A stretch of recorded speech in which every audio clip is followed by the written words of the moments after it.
On a chilly October evening, Emily drove through the winding back roads of a forgotten town.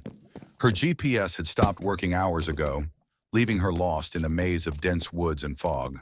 She kept driving, hoping to find a familiar landmark, but the road seemed to stretch on endlessly, with the trees closing in tighter the further she went.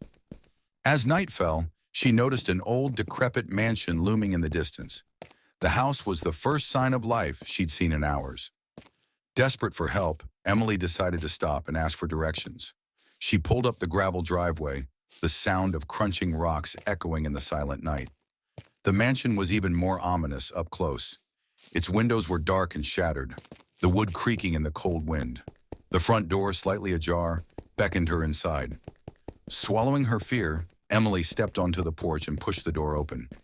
Inside, the air was thick with dust and the scent of decay. A grand staircase rose in front of her, its banister covered in cobwebs. The house was eerily silent, save for the occasional creak of the floorboards beneath her feet. She called out, but her voice was swallowed by the oppressive darkness.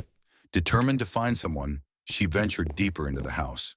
The walls were lined with portraits of a family long gone, their eyes seeming to follow her as she passed. The further she went, the more disoriented she became. Hallways twisted and turned, leading her in circles. Just as panic began to set in, Emily heard a faint whisper, like a child's giggle, coming from upstairs.